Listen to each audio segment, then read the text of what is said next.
My sister lied about being pregnant to keep her fiancé. I heard the fork scrape against china before I saw her face. Jacob's mother had set down her cake and was leaning forward in her chair, one hand resting on the arm like she was steadying herself. So when are you due, sweetheart? The question came out warm, curious. Allison's smile didn't falter, but her fingers tightened around the stem of her glass. End of March, she said. The older woman's brow creased. She glanced at Jacob, then back at Allison. March? I thought you said June at dinner last month? The room didn't go silent. That would have been too obvious. But the hum of conversation thinned, and I watched 3 heads turn. My mother kept smiling, but her eyes moved between them like she was trying to solve a puzzle in real time. Allison laughed, light and quick. Did I? I meant March. Baby brain, you know. Jacob's mother nodded slowly, but she didn't pick up her fork again. I set my own plate on the side table and stood. No one noticed. They were all pretending not to watch Allison, who was now talking too fast about nursery colors and crib safety ratings. I slipped out through the back door and into the narrow strip of yard behind our mother's house. The air was cooler out there. I could still hear music through the glass, muffled and distant. I was halfway to the fence when I saw her. Allison stood near the corner of the deck, phone pressed to her ear, shoulders hunched like she was trying to fold into herself. Just a few more weeks, she said. Her voice was low, tight. He'll stay. I know he will. I stopped walking. She didn't hear me. She was staring at the ground, one hand gripping the railing. I can't lose him. Not now, not after. She turned and saw me. The phone snapped shut in her hand. For a moment, neither of us moved. How long have you been standing there? I didn't answer right away. My throat felt tight, like I'd swallowed something sharp. Long enough. Her face went pale. She shoved the phone into her pocket and crossed her arms. It's not what you think. Then what is it? She looked back toward the house. Through the window, I could see my mother laughing, Jacob's arm around her shoulder. Everyone still smiling, still pretending. He was going to leave me. Her voice cracked. 2 weeks before I told him I was pregnant, he said he needed space, that he wasn't sure we were right for each other, and I panicked. I felt something cold settle in my chest. So you lied. I didn't lie. She said it fast, defensive. I am pregnant. I adjusted the timeline. A little, to give us more time to work things out. 3 months isn't a little. She flinched. Her hands dropped to her sides, and for the first time I saw how thin she looked, how tired. Please don't say anything. Her eyes were wet now, desperate. I'll tell him the truth. I will. I just need more time. If he finds out now, he'll think I trapped him. He'll leave and I'll be alone, and I can't. Her voice broke completely. She pressed both hands to her face. I stood there, frozen, while she cried into her palms. Inside, someone turned the music up. Laughter drifted through the walls. You can't keep this going, I said quietly. I know. She wiped her eyes with the heel of her hand. I know. Just don't tell him yet, please. Let me figure out how to fix this.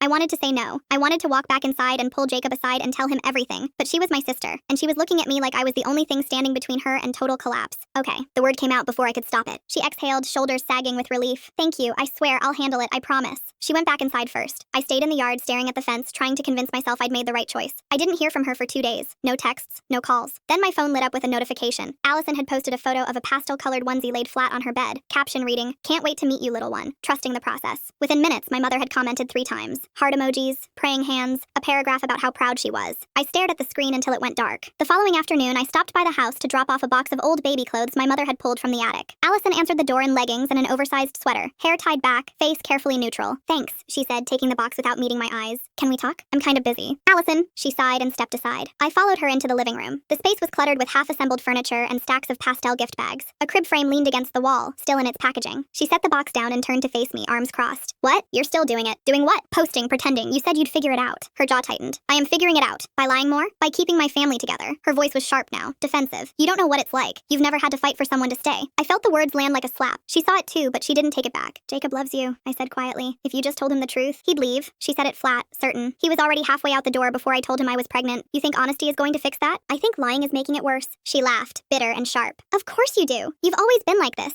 So sure you know what's right for everyone else. I didn't respond. She turned away and started folding a blanket that didn't need folding. I'm doing what I have to do, she said, softer now, and I need you to let me. I left without saying anything else. The posts kept coming. A photo of prenatal vitamins on her nightstand. A caption about feeling grateful for the journey. My mother shared every single one, added her own commentary about miracles and blessings. I watched it pile up like evidence I couldn't use. Jacob called me 3 days later. He sounded tired. Hey, you busy? Not really. What's up? I wanted to ask you something. He paused. I heard traffic in the background, the hum of an engine. Did Allison seem okay to you at the shower? My stomach dropped. What do you mean? I don't know. She's been off lately. Distracted. And my mom keeps saying something felt weird about the due date thing. She's pregnant, I said. The words felt thick in my mouth. That's probably it. Yeah, maybe. He didn't sound convinced. She won't let me come to any of the appointments. Says she wants them to be private, that it helps her stay calm. But every time I bring it up, she changes the subject. I gripped the phone tighter. Have you talked to her about it? I've tried. She says I'm overthinking. Another pause. Are you sure everything's okay? I thought about the yard. Her voice on the phone. Just a few more weeks. He'll stay. Yeah, I said, I'm sure. The lie sat heavy in my chest long after we hung up. 2 weeks later, I ran into Jacob's sister at the grocery store. She was standing in the produce section holding a bag of apples, and when she saw me, her expression shifted, something between relief and concern. I'm glad I ran into you, she said. I set down the basket I'd been carrying. Why? My mom's been worried. About Allison. She glanced around like she didn't want to be overheard. She keeps asking me if I think the dates make sense. And honestly, I don't know what to tell her. What did Allison say? That she got confused. Baby brain. She said it like she was testing the phrase, waiting to see if I'd confirm it. But my mom doesn't buy it. And now Jacob's asking questions too. I felt the walls closing in. I don't know what to tell you, I said. Her face fell. So something is wrong? I didn't say that. You didn't have to. She adjusted the bag in her hand, eyes searching mine. If there's something we should know, talk to Allison, I said, not me. I left before she could say anything else. That night I texted my sister. We need to talk. No response. I called, straight to voicemail. The next morning she posted a photo of a sonogram printout, the kind you could barely make out. The caption read, healthy and growing. So grateful. My mother commented within seconds. Jacob's mother didn't. I sat on the edge of my bed, staring at the image, trying to figure out if it was recent or recycled from an earlier appointment. The timestamp was cropped out. The details were blurred just enough. I thought about calling her again. Thought about showing up at the house and refusing to leave until she listened. But every time I reached for my phone, I heard her voice in the yard, cracking under the weight of her own desperation. I can't lose him. So I did nothing. And the lie kept growing, day by day, post by post, until it felt too big to dismantle without everything collapsing. I started avoiding family dinners. My mother would text me the night before, casual reminders about what time to arrive, what dish to bring. I'd reply with excuses that felt thinner each time. Work, headache, car trouble. She stopped asking after the third week. Allison didn't seem to notice. Or maybe she did and was relieved. I saw her once during that stretch at the pharmacy. She was standing in the feminine care aisle, phone pressed to her ear, nodding along to whatever voice was on the other end. When she spotted me, she ended the call abruptly and tucked the phone into her pocket. Hey, she said. Hey. We stood there for a beat, neither of us moving. She had a basket hooked over one arm, filled with lotion and vitamins and a pack of gum. How are you feeling? I asked. Fine. Good. She adjusted the basket. Just picking up a few things. I nodded. She glanced past me toward the front of the store, then back. Mom's having everyone over this weekend, she said. You should come. I'll try. She misses you. I didn't know what to say to that. Allison shifted her weight, eyes flicking down to my empty hands. You're not getting anything? Just looking. She nodded slowly, like she was deciding whether to believe me. Then she smiled, small and tight, and walked past me toward the register. I didn't go to the dinner. My mother called the next day. I let it go to voicemail, then listened to the message twice. Her voice was bright, almost too bright, talking about how nice it had been to have everyone together, how Allison was glowing, how Jacob had brought flowers. At the end she paused, and I thought she might say something else, but she just told me she loved me and hung up. I deleted the message. 2 days later, Allison texted me a screenshot. It was a reminder notification, the kind that pops up on your lock screen. Appointment tomorrow, 10:30 a.m. Dr. Patel, Riverside Women's Health. Below it she'd typed, see, everything's fine. I stared at the image for a long time. The font looked right, the layout looked right, but something about it felt staged, like she'd known I'd need proof and had prepared it in advance.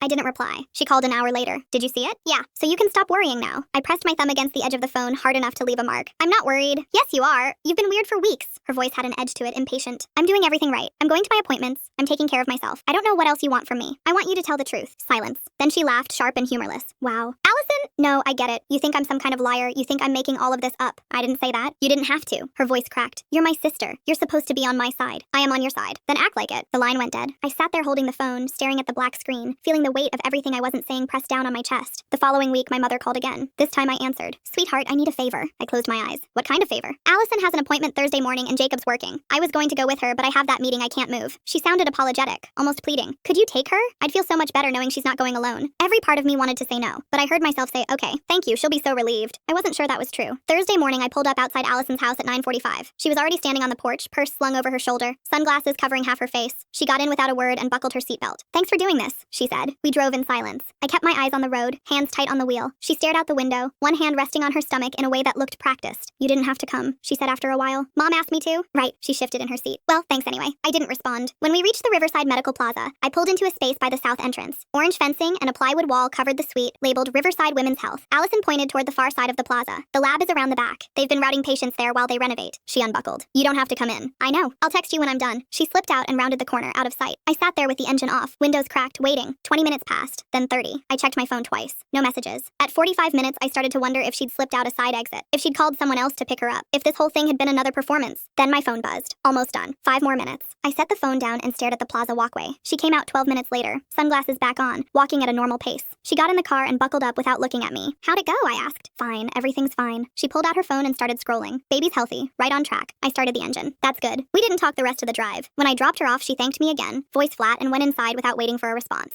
I sat in the driveway for a minute, staring at the closed front door. Then I pulled out my phone and opened the browser. I typed Riverside Women's Health into the search bar. The clinic existed. It had a website, reviews, a phone number. I scrolled through the staff page. No Dr. Patel. I tried variations, different spellings, nearby locations. Nothing. I closed the browser and drove home. That night, Allison posted a photo of a tiny knit hat, pale yellow, laid out on a white blanket. The caption read, "One step closer." My mother commented immediately. Jacob's mother didn't. I turned off my phone and didn't turn it back on until morning. When I finally checked, there was a text from Allison. Mom wants you at dinner this Sunday. Please come. I need you there. I read it 3 times. Then I typed back, I'll be there. Sunday dinner felt like a performance I'd agreed to watch from the wings. My mother had set the table with the good china, the kind she only pulled out for holidays or when she wanted to pretend everything was perfect. Allison sat at the center, one hand resting on her stomach, smiling at something Jacob's mother had said. Jacob sat beside her, silent, pushing food around his plate. I took the seat farthest from everyone and kept my head down. So when's the next appointment? Jacob's mother asked. Her tone was light, conversational, but I caught the edge beneath it. Allison took a sip of water. Next week. Which day? Thursday, I think. I'd have to check. Jacob's mother set down her fork. You think? I have it written down at home. Allison's smile didn't waver. I don't memorize every detail. I just thought you'd know. You've been so diligent about everything else.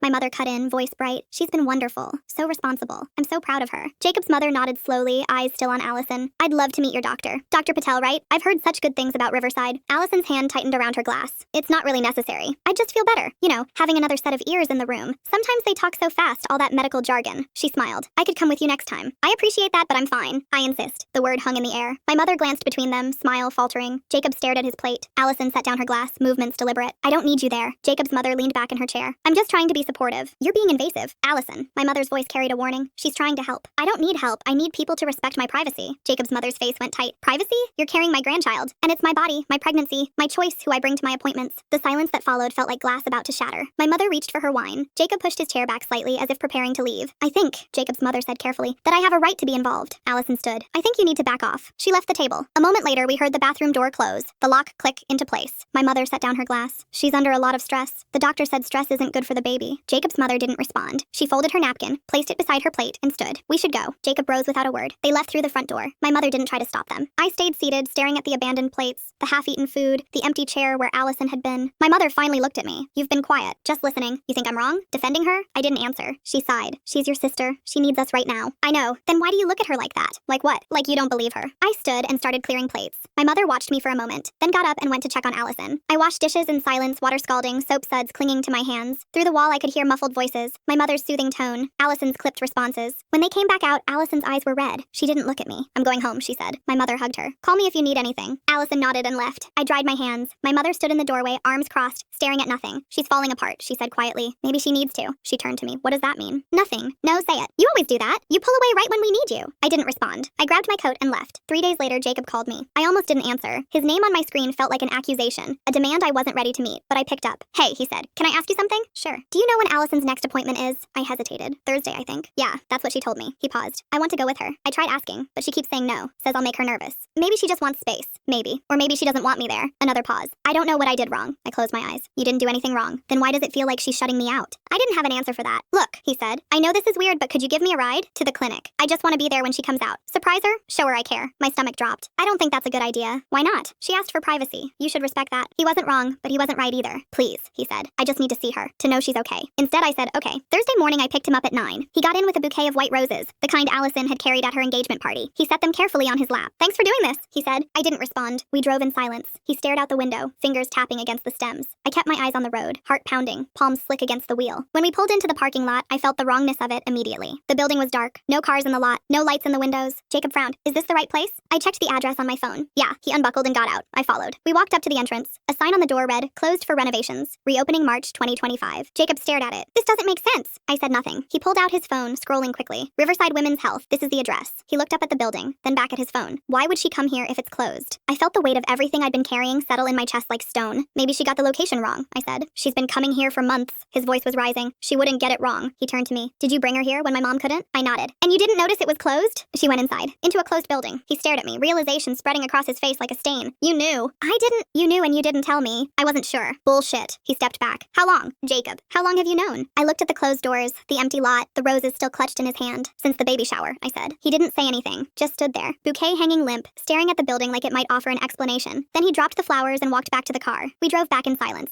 Jacob stared out the window, jaw tight, hands balled in his lap. I kept my eyes on the road and tried to think of something to say that wouldn't make it worse. There was nothing. When I pulled up to his apartment, he didn't move, just sat there, breathing slowly, like he was trying to hold himself together by force of will alone. Tell me everything, he said. Jacob, tell me. So I did. I told him about the baby shower, about the due date that didn't match, about finding Allison outside on the phone. I told him what she'd said, that he'd been planning to leave, that she needed time, that the pregnancy was the only thing keeping him from walking away. He listened without interrupting. When I finished, he nodded slowly, like I'd confirmed something he'd been trying not to believe. I wasn't going to leave, he said quietly. I was going to propose moving the wedding up. My lease ends in 2 months, and I thought we could save money if we combined households sooner. He laughed, bitter and sharp. I wanted to surprise her. I didn't know what to say to that. The symptoms, he said. They never matched up. She'd say she was nauseous in the morning, but then eat a full breakfast. She'd talk about cravings, but never actually want anything. everything. I thought maybe every pregnancy was different, that I was overthinking it. He turned to me. But you knew. I suspected, and you didn't tell me. She's my sister. And I'm, what, just the guy she's lying to? I looked down at my hands. I didn't know what to do. You could have told the truth. She begged me not to. So you chose her over me. I chose not to blow up her life on a hunch. It wasn't a hunch. His voice cracked. You knew. You saw her fake an appointment. You watched her lie to my mother, to your mother, to me, and you said nothing. He was right. I had no defense. He got out of the car without another word. I watched him walk to his door, shoulders hunched, moving like someone who'd just learned the ground beneath him wasn't solid. I sat in the driveway for a long time after he went inside. Then I drove to Allison's apartment. She answered on the third knock, hair pulled back, wearing the same oversized sweater she'd had on at dinner. She looked tired. When she saw my face, she stepped back. What did you do? I took him to the clinic. Her expression went flat. You what? He asked me to drive him. I couldn't lie anymore. So you told him. He figured it out. The building was closed. He put it together. She stood there, frozen, like her brain was trying to catch up to what I'd just said. Then she laughed, high and sharp and wrong. You destroyed everything. You destroyed it first. I was buying time. For what? He wasn't leaving, Allison. He was going to move the wedding up. Her face went pale. That's not, he said he needed space. He said he wasn't sure about us. When?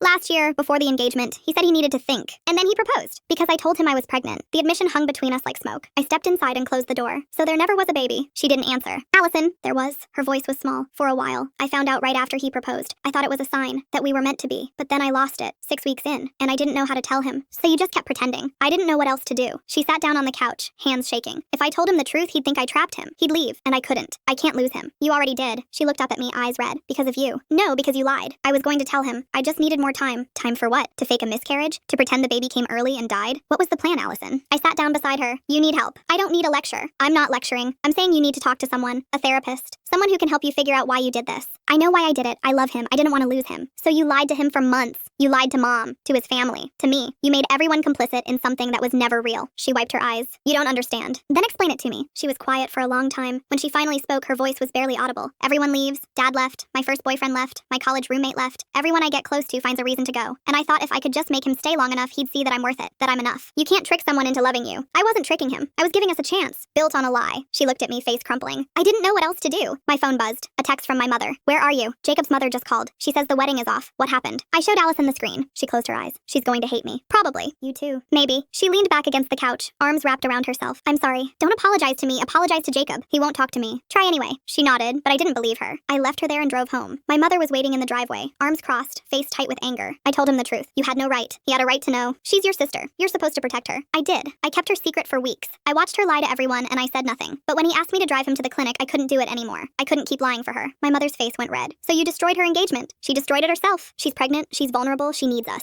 She's not pregnant, Mom. The words came out flat and final. My mother stared at me. What? She lost the baby months ago. She's been faking it ever since. My mother didn't move, didn't speak, just stood there, processing, the color draining from her face. That's not possible. It is, she told me herself. She wouldn't. She did. My mother sank down onto the porch step, hands covering her mouth. Oh God. I sat beside her. We didn't say anything for a long time. Finally, she looked at me. Why didn't you tell me? Because she asked me not to. And I didn't want to be the one who ruined everything. But you told Jacob. Because he deserved to know. She nodded slowly, tears streaming down her face. I defended her. I told his mother she was just stressed. I made excuses. You didn't know. I didn't have an answer for that. We sat there as the sun set, the porch light flickering on, moths circling above us. Inside the house, the phone rang. My mother didn't move to answer it. What happens now? She asked. I don't know. Will he forgive her? I don't think so. She wiped her eyes. Will she forgive you? Probably not. She reached over and took my hand. You did the right thing. Doesn't feel like it. It never does. The first post went up around 9 that night. A quote card with soft pink lettering over a sunset background. Sometimes the people closest to you hurt you the most. I saw it because my phone started buzzing. 3 friends, then 5, then my cousin. Is this about you? What happened? Are you okay? I didn't answer any of them. By 10, the engagement photos were gone from Allison's profile. All of them. The candid shots at the park, the ring close up, the announcement post with 200 likes and a wall of congratulations. Replaced by nothing. Just a blank grid and that one cryptic caption. Jacob's page went private. My mother sat at the kitchen table with her phone face down, staring at the wall. She hadn't moved in an hour. People are asking questions, I said. She didn't respond. Mom, let them ask. I poured her a glass of water she wouldn't drink and went upstairs. Allison's door was closed. I stood outside it for a minute, listening. No sound, no crying, just silence. I knocked. Nothing. Allison, go away. I need to know you're okay. I'm not. Can I come in? No. I leaned my forehead against the door. I'm sorry. No, you're not. I am. You ruined everything. I didn't argue. I went back downstairs and sat with my mother in the kitchen. We stayed like that until midnight, neither of us speaking, the house holding its breath. The next morning, the family group chat exploded. My aunt was the first. Can someone please explain what is going on? I just got a call from a friend who saw Allison's post. Is the wedding off? Then my uncle. What happened? My cousin. Is she okay? My mother typed and deleted 3 responses before putting her phone down. I watched the messages pile up. Confusion, concern, then speculation. I heard Jacob called it off. Someone said there was cheating. I heard she lied about something. My mother picked up her phone, stared at it, put it back down. They're going to keep asking, I said. I know. We have to tell them something. Not yet, but the messages didn't stop. They came in waves.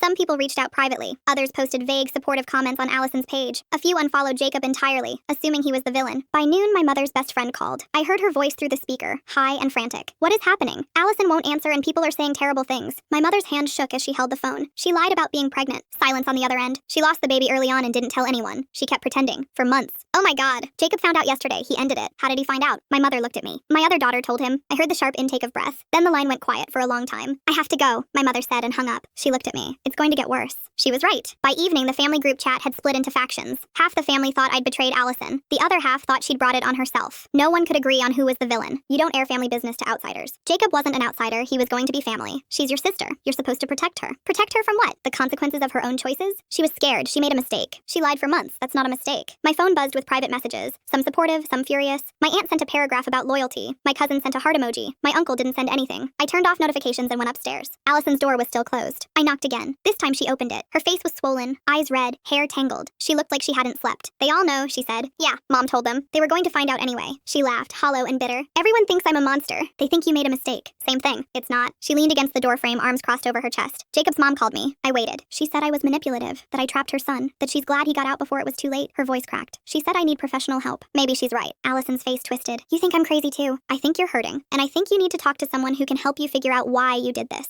I already told you why. You told me what you were afraid of. That's not the same thing. She stared at me. You don't get it. Then help me understand. She stepped back into her room and sat on the edge of the bed. I followed, closing the door behind me. When Dad left, she said quietly, I thought it was my fault. I thought if I'd been better, smarter, less difficult, he would have stayed. And I spent years trying to be perfect so no one else would leave. But they did anyway. And every time someone walked away, I felt like I was that little kid again, watching Dad pack his car and not look back. I sat beside her. When Jacob said he needed space last year, I panicked. I thought he was done. I thought I'd messed up again. And then I found out I was pregnant, and it felt like a second chance, like proof that we were supposed to be together. But when I lost the baby, I couldn't tell him, because if I did, he'd realize there was no reason to stay, that I wasn't enough on my own. You were always enough, I said. She shook her head. I wasn't. I'm not. That's not true. Then why does everyone leave? I didn't have an answer for that. She wiped her eyes. I know I messed up. I know I hurt him, but I didn't know what else to do. I just wanted him to stay long enough to see that I was worth it. You can't make someone see that by lying to them. I know. Her voice broke. I know that now. We sat in silence for a while. Downstairs, I heard my mother on the phone, her voice low and strained. Are you going to talk to him? I asked. He won't answer my calls. Have you tried? She nodded. He blocked me. What about in person? I can't just show up at his place. Why not? Because he doesn't want to see me. You don't know that. She looked at me, face pale. He told his mom I was manipulative. He thinks I trapped him. What am I supposed to say to that? The truth, that you were scared, that you made a terrible mistake, that you're sorry. It won't change anything. Maybe not, but you still need to say it. She pulled her knees to her chest. What if he hates me? He probably does. She flinched. But you still owe him an apology. Not because it'll fix things, because it's the right thing to do. I stood up. Think about it. I left her there and went back downstairs. My mother was off the phone, sitting at the table with her head in her hands. Jacob's coming by tomorrow, she said, to get his things. Did you tell Allison? She needs to know. The next afternoon, Jacob pulled into the driveway in a truck I didn't recognize. His friend was driving. They didn't say anything as they walked to the door. I let them in. Most of it's in the garage, I said. Some stuff upstairs. Jacob nodded. He looked thinner, tired, like he hadn't been sleeping either. They worked in silence, carrying boxes and furniture out to the truck. I stayed out of the way. My mother hovered near the kitchen, wringing her hands, not sure what to say. Allison stayed upstairs. When they were almost done, Jacob paused in the hallway. Is she here? Is she going to come down? I don't know. He nodded slowly. Tell her I'm not angry anymore. Just sad. You should tell her yourself. I don't think I can. He turned to leave. I followed him outside. Jacob. He stopped, hand on the truck door. Thank you, he said, for telling me. I didn't want to. I know, but you did anyway. He looked at me. Truth hurts slower but heals cleaner. My dad used to say that. I didn't understand it until now. I'm sorry it happened like this. Me too. He climbed into the truck. His friend started the engine. I stood in the driveway and watched them pull away. When I went back inside, Allison was standing at the top of the stairs. She'd watched the whole thing through the window. He's really gone, she said. Maybe someday he will, but not now. No, not now. She nodded, tears streaming down her face. I ruined everything. You made a mistake. A big one, but it doesn't have to define you. It already does. Only if you let it. She looked at me. How do I fix this? You start by being honest. With yourself, with mom, with everyone you lied to, and then you get help. Real help. And then what? Then you rebuild. One day at a time. She wiped her eyes. Will you help me? Yeah, I said. I will. She came downstairs and we sat together in the living room. My mother joined us, and for the first time in days, we talked. Really talked. About the lies. About the fear. About what came next. It wasn't forgiveness. Not yet, but it was a start. 3 months later, Allison texted me. Coffee tomorrow? I met her at the place near her apartment. She'd moved out of mom's house 6 weeks earlier. Started seeing a therapist twice a week. Got a job at a bookstore downtown. She looked different. Thinner. Calmer. Her hair was shorter. Pulled back in a way that made her look older. We sat by the window. She stirred her coffee for a long time before speaking. I've been working through a lot in therapy, she said. About Dad. About why I couldn't let Jacob go. About why I thought a baby would fix everything. I waited. I wasn't lying because I loved him. I was lying because I was terrified of being alone. And that's not the same thing. She looked up at me. You were right to tell him. I didn't see it then, but you were. I hated doing it. I know. She reached across the table and squeezed my hand. But you saved me from something worse. If he'd married me out of obligation, we both would have been miserable. And I never would have gotten help. Are you okay now? I'm getting there. She smiled. smiled, small but real, one day at a time. We finished our coffee and walked outside together. The air was cold but clear. She hugged me before she left, and for the first time in months, it didn't feel like an apology. It felt like a truce.